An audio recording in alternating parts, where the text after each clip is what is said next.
बच्चों last turn पर हम लोगों ने ऑर्गेनाइजेशन ऑफ बॉडी में टिश्यू पढ़ा और उसके बाद अर्थवर्म या केचुए का बॉडी का स्ट्रक्चर पढ़ा था। केचुआ या अर्थवर्म जिसका वैज्ञानिक नाम क्या होता है, फेरेटिमा पोस्थुमा। तो फेरेटिमा पोस्थुमा का जो बॉडी का स्ट्रक्चर होता है बाहर से जैसा दिखता है उसको हम लोगों ने डिस्कस किया था।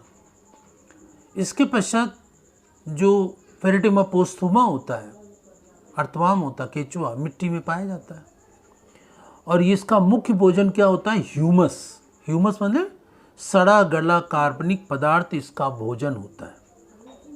डिकेइंग ऑर्गेनिक सब्सटेंस, सड़ा गला कार्बनिक पदार्थ इसका भोजन होता है, वही ये खाता है। लेकिन वो मिट्टी में होता है तो जब ये ह्यूमस खाता है तो उसके संग इसके बॉडी के अंदर मिट्टी भी चली जाती है। तो जब इसका डिसेक्शन करो, इसकी एलिमेंट्री कैनाल खोलो तो इसमें मिट्टी ही मिट्टी दिखाई पड़ती है। लेकिन वास्तव में इसका मिट्टी भोजन नहीं है, इसका भोजन जिससे इसके शरीर को ऊर्जा मिलती है वो ह्यूमस होता है। ह्यूमस क्या होता है, सड़े गले कार्बनिक पदार्थ को ह्यूमस कहते हैं, HUMUS, ह्यूमस। इसे हिंदी में भी आप ह्यूमस कहेंगे, ठीक है ना। अब इसका जो डाइजेस्टिव सिस्टम होता है, पाचन तंत्र होता है, वो डिस्कस करते हैं। पाचन तंत्र में क्या डिस्कस करेंगे, एलिमेंट्री कैनाल, आहार नाल, क्योंकि पाचन कहाँ होता है, एलिमेंट्री कैनाल में होता है, आहार नाल में पाचन होता है। तो आहार नाल में पाचन कैसे होता है, तो इसके लिए हम पहले इसका बॉडी का स्ट्रक्चर पढ़ेंगे और इसी के अंतर्गत इसमें डाइजेशन या पाचन पढ़ेंगे। पाचन में क्या होता है, जो कॉम्प्लेक्स ऑर्गेनिक कंपाउंड होते हैं, जटिल कार्बनिक यौगिक होते हैं, जटिल कार्बनिक यौगिकों का सरल कार्बनिक यौगिकों में बदलना ही पाचन कहलाता है। जटिल कार्बनिक यौगिकों का सरल कार्बनिक यौगिकों में परिवर्तन पाचन या डाइजेशन कहलाता है। इसमें अविसरणशील नॉन डिफ्यूजाइबल सब्सटेंस विसरणशील या डिफ्यूजाइबल सब्सटेंस में परिवर्तित हो जाता है, ठीक है ना। नॉन डिफ्यूजाइबल डिफ्यूजाइबल में चेंज हो जाता है, ठोस मतलब द्रव में बदल जाता है, और जब द्रव में बदलना जाता है तभी इसका अवशोषण होता है, एब्जॉर्प्शन होता है। तो अब इसमें पाचन एलिमेंट्री कैनाल देखते हैं। तो एलिमेंट्री कैनाल में सबसे ऊपर माउथ होता है, फिर इसके नीचे ये फेरिंग्स या ग्रसनी होता है माउथ मुख, फिर फेरिंग्स या ग्रसनी, और फिर इसके नीचे क्या होता है, ईसोफेगस या ग्रास नली होती है ग्रास नली के नीचे ये गिजर्ड या पेसणी होती है, गिजर्ड या पेसणी। इसके नीचे ये होता है स्टमक, आमाशय, और इसके नीचे ये इंटेस्टाइन होती है, आंत। आंतों में मुख्य रूप से बीच में होता है एक विशेष प्रकार की रचना जिसे कि टिफ्लोसोल कहते हैं। अगर जो इसकी आहार नाल में आहार नाल का सेक्शन कटिंग करें, ट्रांसफर सेक्शन, तो ऊपर से अंदर की ओर एक उभार दिखाई पड़ता है। अंदर में आहार नाल के अंदर डोर्सल साइड से, पृष्ठ सतह से, इसमें अंदर की एक उभार होता है बड़ा सा।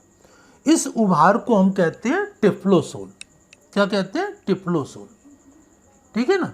ये क्या कहलाता है, टिफ्लोसोल। आहार नाल में अंदर की तरफ, जैसे इसकी आहार नाल को खोलें तो डोर्सल साइड में पृष्ठ सतह पर एक उभार सा होता है बड़ा, इस बड़े उभार को कहते हैं टिफ्लोसोल। तो इस टिफ्लोसोल के कारण जो टिफ्लोसोल के आगे का भाग होता है इसे प्री टिफ्लोसोलर रीजन कहते हैं। आंतों का भाग है ये, है ना। इसके पीछे ये आमाशय है, स्टमक है, और स्टमक के पीछे पूरी इंटेस्टाइन है। तो शरीर के अंतिम खंड तक इंटेस्टाइन होती है, आंत होती है। 25वें 26वें खंड में ये सीकम होते हैं। तो ये टिफ्लोसोल जहाँ होता है, टिफ्लोसोल के आगे का भाग होता है प्री टिफ्लोसोलर रीजन, और टिफ्लोसोल के पीछे का भाग होता है जहाँ टिफ्लोसोल नहीं होता है उसे पोस्ट टिफ्लोसोलर रीजन कहते हैं।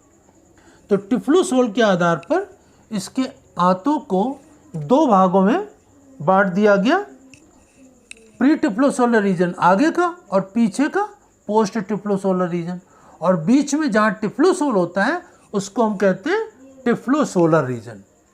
तो ये बीच में जहाँ टिफ्लोसोल है टिफ्लोसोलर रीजन, आगे का प्री टिफ्लोसोलर रीजन और पीछे का पोस्ट टिफ्लोसोलर रीजन होता है। तो इस प्रकार से ये आंत इसकी होती है। इसमें साइड में ये सीकम होता है, सीकम में पाचक रस स्रावित होता है, और यहाँ पर ये बाहर की तरफ लिम्फ ग्लैंड होती है जिसमें लिम्फ का निर्माण होता है। तो इस प्रकार से ये इसकी एलिमेंट्री कैनाल की संरचना होती है, इसका स्ट्रक्चर होता है। अब इसके बाद इसकी क्या विशेषता होती है? इसमें सबसे पहले माउथ है, तो माउथ की क्या विशेषता है? माउथ में क्या होता है? यहाँ पर भोजन को ग्रहण करता है, लेकिन जो फेरिंक्स या ग्रसनी है इसमें मसल्स होती हैं। इसकी एक्टिविटी के द्वारा क्या होता है? भोजन माउथ से होते हुए अंदर जाता है ना। फेरिंक्स या ग्रसनी में मस्कुलर होते हैं और मस्कुलर एक्टिविटी होती है, जिससे क्या होता है? मस्कुलर एक्टिविटी से माउथ से होते हुए भोजन मुख से ग्रसनी में और ग्रास नली ईसोफेगस में जाता है, और यहाँ पर पहुँचने के बाद जब पेसड़ी या गिजर्ड में जाता है तो यहाँ पर भोजन की पिसाई होती है, भोजन पिसता है। ऐसे ही जैसे चक्की में गेहूं पिसता है उसी तरह से पेसड़ी या गिजर्ड में भोजन पिसता है, बहुत महीन हो जाता है, और पिसने के पश्चात ये स्टमक में आता है, आमाशय में। तो यहाँ पाचन की क्रिया होती है और भोजन स्टोरेज भी होता है, और इसके बाद ये आंत शुरू हो जाती है, इंटेस्टाइन। तो इंटेस्टाइन में ये प्री टिफ्लोसोलर रीजन है, मतलब यहाँ टिफ्लोसोल नहीं है। तो यहाँ पर ये सीकम है, सीकम में पाचक रस स्रावित होते हैं। कौन कौन से? Protease, amylase, lipase. Protease protein का पाचन करता है, एमाइलेज कार्बोहाइड्रेट का पाचन करता है, और लाइपेज वसा का पाचन करता है। तो इस प्रकार से तीन जो मुख्य एंजाइम है, protease, amylase, lipase. Protease protein का पाचन करता है, एमाइलेज कार्बोहाइड्रेट का पाचन करता है, और लाइपेज वसा का पाचन करता है, फैट का डाइजेशन करता है। तो इस प्रकार से यहाँ पर इनके द्वारा, सीकम के द्वारा, दो सीकम होते हैं लेफ्ट एंड राइट, तो ये पाचक रस स्रावित करते हैं जिसके द्वारा भोजन में यहाँ पर जो स्टमक से आया तो उसमें पाचक रस पूरी तरीके से मिल जाते हैं और भोजन पच जाता है, डाइजेस्ट हो जाता है। और डाइजेस्ट होने के बाद जब पीछे की तरफ आता है तो यहाँ पर टिफ्लोसोल होता है। टिफ्लोसोल का मुख्य काम होता है भोजन को अवशोषित करना, ठीक है ना। आंतों में वैसे छोटे छोटे उभार होते हैं जिन्हें सूक्ष्मांकुर या रसांकुर कहते हैं, और ये भोजन का अवशोषण करते हैं, भोजन का अवशोषण करते हैं। लेकिन टिफ्लोसोल जो होता है आंतों में डॉर्सल साइड से अंदर की ओर एक बड़ा उभार होता है जो कि भोजन के अवशोषण की क्षमता को, फूड एब्जॉर्प्शन की पावर को बहुत बढ़ा देता है, जिससे कि जितना डाइजेस्टेड फूड होता है वो टिफ्लोसोल के द्वारा टिफ्लोसोलर रीजन में अवशोषित हो जाता है। तो इस प्रकार से टिफ्लोसोल के आगे का भाग प्री टिफ्लोसोलर रीजन में भोजन पूरी तरीके से पच जाता है, पाचक रसों में मिल जाता है, और फिर इसके बाद टिफ्लोसोलर में रीजन में आता है तो यहाँ पर जितना भी डाइजेस्टेड फूड पार्ट होता है उसका एब्जॉर्प्शन होता है, उसका अवशोषण हो जाता है, और अवशोषित होने के पश्चात फिर भोजन कहाँ जाता है? पीछे की तरफ, है ना। तो वहाँ पर अनडाइजेस्टेड फूड मटेरियल जो होता है वो पोस्ट टिफ्लोसोलर रीजन से होता हुआ बाहर शरीर के निकल जाता है। लेकिन पोस्ट टिफ्लोसोलर रीजन में जल आदि का अवशोषण हो जाता है। टिफ्लोसोलर रीजन में जो डाइजेस्टेड फूड पार्टिकल्स है उसका अवशोषण हो जाता है। जितना भी पचा हुआ भोजन होता है वो पूर्ण रूप से अवशोषित हो जाता है, और जो इसके बाद पोस्ट टिफ्लोसोलर रीजन में जाता है जहाँ के टिफ्लोसोल नहीं होता है वहाँ पर इसमें जल का अवशोषण हो जाता है। तो इस प्रकार से यहाँ पर इंटेस्टाइन में, अर्थवर्म में इसकी संरचना कैसी होती है और इसमें पाचन की प्रक्रिया, डाइजेशन की प्रक्रिया कैसे होती वो हम लोगों ने डिस्कस कर ली। ठीक है ना।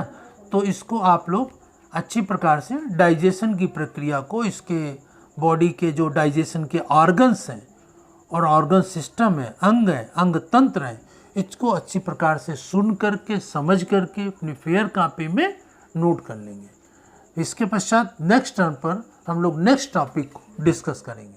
धन्यवाद।